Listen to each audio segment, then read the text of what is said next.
আসসালামু আলাইকুম। কি অবস্থা সকলের? কেমন আছেন? আশা করি ভালো আছেন। আজকে আমরা কথাবার্তা বলবো বাজাজ কাওয়াসাকি নিয়ে। অনেক পুরান দিনের আলাপ, অনেকের অনেক স্মৃতি থাকতে পারে বাজাজ কাওয়াসাকির কোনো মোটরসাইকেল নিয়ে। অবশ্যই ভিডিওতে কমেন্ট করে জানাবেন বাজাজ কাওয়াসাকি যখন এক নাম ছিল তখন কারা বাজাজ কাওয়াসাকির মোটরসাইকেল চালিয়েছেন বা দেখেছেন।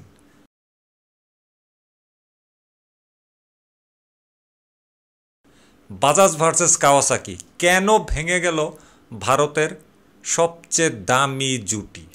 কেটিএম এবং ট্রাম্পের আড়ালে আসল গল্প। আজ আমরা এমন এক গল্পের গভীরে যাব যা ভারতের মোটরসাইকেলের ইতিহাসকে দুভাগ করে দিয়েছিল, বাজাজ অটো এবং কাওয়াসাকি। এই দুই পাওয়ার হাউসের জোট ছিল একসময় অদম্য, কিন্তু হঠাৎ কেন তা ভেঙে গেল? কেন কাওয়াসাকির ওয়েবসাইটেই আজও বাজাজের বাইক দেখা যায়? আর এই ভাঙনের পেছনে আসল কারিগর কে? কেটিএম নাকি ট্রাম্প? বিশ্বাস করুন, এই গল্পটা শুধু একটা বিজনেস ডিলের নয়, এটা উচ্চাকাঙ্ক্ষা, প্রযুক্তিগত শ্রেষ্ঠত্ব এবং বিশ্ববাজার দখলের এক শ্বাসরুদ্ধকর যুদ্ধ। প্রস্তুত হন, কারণ এই রাইড হতে চলেছে রোলার কোস্টারের চাইতেও দ্রুত।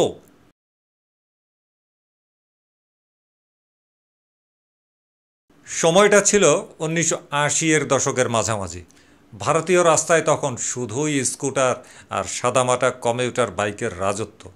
ঠিক সেই সময় এক বিপ্লব ঘটানোর দরকার ছিল, আর সেই বিপ্লব ঘটাতে হাত মেলায় পুনের বাজাজ অটো এবং জাপান কাওয়াসাকি হেভি ইন্ডাস্ট্রিজ।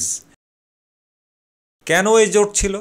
বাজাজের দরকার ছিল আধুনিক জাপানি প্রযুক্তি, নির্ভরযোগ্য, দ্রুত এবং জ্বালানি সাশ্রয়ী ইঞ্জিন। আর কাওয়াসাকির দরকার ছিল ভারতের মতন বিশাল এবং সাশ্রয়ী উৎপাদন ক্ষমতার বাজারে সহজে প্রবেশের অধিকার। জন্ম হলো KB100 ক্যালিবারের মতন আইকনিক বাইকগুলির। চালিয়েছেন নাকি কেউ KB100 ক্যালিবার, বা দেখেছেন নাকি? অবশ্যই কিন্তু সেটা কমেন্ট করে জানাবেন। আর এই বাইকগুলোই কিন্তু ভারতীয় তরুণদের মধ্যে স্পোর্টি বাইকের এক নতুন নেশা তৈরি করে। কাওয়াসাকির ইঞ্জিনিয়ারিং আর বাজাজের উৎপাদন ক্ষমতা, এই কম্বিনেশন ছিল তখন এক অপ্রতিরোধ্য পাওয়ার ডিল।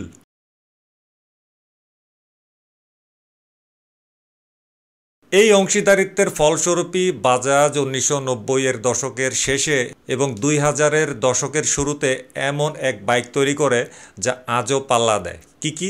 বাজাজ পালসার।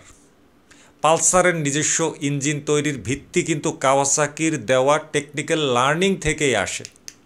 কিন্তু প্রতিটি সফল গল্পের মতোই এখানেও লুকিয়েছিল ভাঙনের বীজ।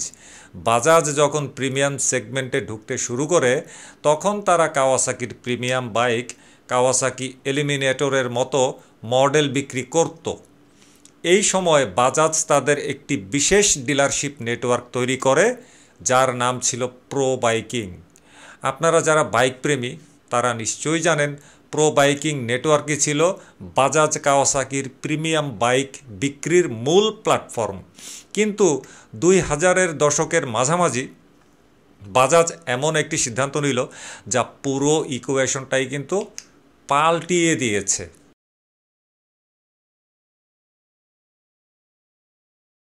বাজাজ এবার এক নতুন চ্যালেঞ্জারকে খুঁজে পেল, কেটিএম। অস্ট্রিয়ার এই রেডি টু রেস ব্র্যান্ডে বাজাজ 2007 সাল থেকে বিনিয়োগ করা শুরু করে। এটা ছিল শুধু একটা ডিল নয়, এটা ছিল ভারতের জন্য বাজাজের মাস্টার স্ট্রোক। কাওয়াসাকির সাথে যেখানে ছিল প্রযুক্তি শেয়ারিং এবং চুক্তি, সেখানে কেটিএমের সাথে বাজাজ ঢুকে গেল শেয়ার হোল্ডিংয়ের চুক্তিতে। বাজাজ কেটিএমের প্যারেন্ট কোম্পানির প্রায় অর্ধেক শেয়ার কিনে নিল। কেটিএমের সাথে ওই চুক্তিতে বাজাজ আসলে কি পাইল? প্রথমত, বিশ্বমানের টেকনোলজি, কেটিএমের রেসিং ডিএনএ এবং অত্যাধুনিক ইঞ্জিন ডিজাইন। দ্বিতীয়ত পাইল আন্তর্জাতিক উৎপাদন কেন্দ্র, বাজাজের চাকান প্লান্ট কেটিএমের ছোট ডিসপ্লেসমেন্টের, যেমন 125 সিসি, 200 সিসি, 390 সিসির বাইক তৈরির গ্লোবাল হাবে পরিণত হলো। চিন্তা করুন, বাজাজ এখন একই কারখানায় পালসারের পাশাপাশি কেটিএম ডিউকের মতো বিশ্বসেরা বাইক বানাচ্ছে। আর কিছুদিন আগে তো বাজাজ কেটিএমের শতভাগ মালিকানা নিয়ে নিল। চিন্তা করেন, এই বীজ সেই 2007 সালে কেটিএমের সাথে কিন্তু রোপণ হয়েছিল অংশীদারিত্ব। সেই অংশীদারিত্ব থেকেই কিন্তু আজকে বাজাজ সমগ্র কেটিএমের মালিক হয়ে গেল।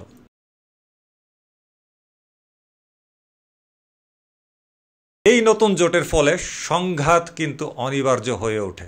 কিভাবে? কেটিএম যখন ডিউক 390 বা আরসি 390 এর মতো অ্যাগ্রেসিভ বাইক লঞ্চ করলো, তখন তা কাওয়াসাকির নিনজা 300 বা নিনজা 400 এর মতো মডেলের সাথে সরাসরি প্রতিযোগিতায় নামলো। বাজাজ বুঝে গিয়েছিল তারা একই ডিলারশিপে অর্থাৎ প্রো বাইকিং থেকে দুটি প্রতিদ্বন্দ্বী প্রিমিয়াম ব্র্যান্ডকে একসাথে চালাতে পারবে না। তাই 2017 সালে বাজাজ এবং কাওয়াসাকি ভারতে তাদের বিক্রয় ও সেবার চুক্তি বন্ধ করার জন্য একটি বন্ধুত্বপূর্ণ সিদ্ধান্তে আসে। বন্ধুত্বপূর্ণ সিদ্ধান্ত, খেলায় কিন্তু বন্ধুত্বপূর্ণ সিদ্ধান্ত। আসলেই তো এটা মানে উপরে উপরে বন্ধুত্বপূর্ণ সিদ্ধান্ত, কিন্তু ভেতরে ভেতরে কিন্তু জ্বালাপোড়া সিদ্ধান্তই ছিল। কেন চুক্তি শেষ হলো? প্রথমত, ফোকাস শিফট। বাজাজ তাদের সমস্ত শক্তি ঢেলে দিতে চেয়েছিল কেটিএমের দিকে, যাদের সাথে তাদের শেয়ার হোল্ডিং এবং গ্লোবাল ম্যানুফ্যাকচারিং চুক্তি ছিল সে সময়ে। দ্বিতীয় ব্যাপার, ডিলারশিপ রূপান্তর। বাজাজ তাদের সমস্ত প্রো বাইকিং আউটলেটকে রাতারাতি প্রিমিয়াম কেটিএমের শোরুমে রূপান্তর করা শুরু করলো। তৃতীয়ত, স্বতন্ত্র পরিচয়। কাওয়াসাকিও চাইল তাদের প্রিমিয়াম ব্র্যান্ডের জন্য ভারতের মতন বিশাল বাজারে একটি নিজস্ব স্বাধীন ডিলার নেটওয়ার্ক হোক। ঠিক সেই কারণে আজ পালসার N160, N250, F250 এর মতো বাজাজের নতুন মডেলগুলিতে কাওয়াসাকির প্রযুক্তিগত কিন্তু কোনো ভূমিকা নেই। এগুলো বাজাজের নিজস্ব স্বাধীন ইঞ্জিনিয়ারিংয়ের ফসল, যা কেটিএমের সাথে কাজ করার অভিজ্ঞতা থেকে অনুপ্রাণিত। কিন্তু একটা প্রশ্ন থেকেই যায়, যা আজকের আলোচনার অনেক বড় একটা রহস্য। কাওয়াসাকি ফিলিপাইনের ওয়েবসাইটে আজও কেন বাজাজের বাইক বিক্রি হয়?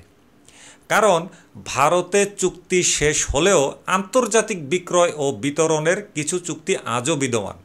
ফিলিপাইন, লাতিন আমেরিকার মতো কিছু বাজারে কাওয়াসাকি তাদের শক্তিশালী ডিলার নেটওয়ার্ক ব্যবহার করে বাজাজের বাইক, যেমন পালসার সিরিজের মডেলগুলো বিক্রি করছে। এটা প্রযুক্তিগত চুক্তি না, এটা নিছকই একটি বাণিজ্যিক চুক্তি। আর দেখুন, বাজাজ এখন শুধু কেটিএমে কিন্তু থেমে নেই, তারা ব্রিটিশ আইকন, ট্রায়াম্ফ এর সাথেও হাত মিলিয়েছে। 250 থেকে 750 সিসি সেগমেন্টের মিডল ওয়েট বাইকগুলো বাজাজের কারখানাতেই তৈরি হচ্ছে। বাজাজ এখন কেটিএম, হাস্কভার্না এবং ট্রায়াম্ফ এই তিনটি আন্তর্জাতিক ব্র্যান্ডের গ্লোবাল গেমপ্লের মূল চালক। তো বাজাজ কাওয়াসাকি জোট ছিল ভারতীয় মোটরসাইকেল ইতিহাসের এক স্বর্ণালী অধ্যায়, যা শেষ হয়েছে কেটিএম এবং ট্রায়াম্ফের মতো নতুন ডিলগুলোর মাধ্যমে। বাজাজ এখন একজন স্থানীয় প্লেয়ার নয়, বরং একজন গ্লোবাল ম্যানুফ্যাকচারিং টাইটান, যে বিশ্বকে তার শক্তি দেখাচ্ছে। এই চুক্তির লাভ ক্ষতি যাই হোক না কেন, অর্থাৎ বাজাজ কাওয়াসাকির চুক্তির লাভ ক্ষতি যাই হোক না কেন, ভারতীয় বাইক প্রেমীরা কিন্তু চূড়ান্তভাবে লাভবানই হয়েছেন। আপনার কাছে কোনটা সেরা? পুরনো কাওয়াসাকি বাজাজ মডেল, নাকি এখনকার কেটিএম বাজাজ বা ট্রায়াম্ফ বাজাজ? কমেন্ট সেকশনে আপনার মতামত জানাতে ভুল করবেন না। ভিডিওটি ভালো লাগলে লাইক করবেন, বন্ধুদের সাথে শেয়ার করবেন, আর চ্যানেলটি সাবস্ক্রাইব করে বেল আইকনটা চেপে দেন। ফেসবুক থেকে যারা দেখছেন ফলো বাটনটা চেপে দেন।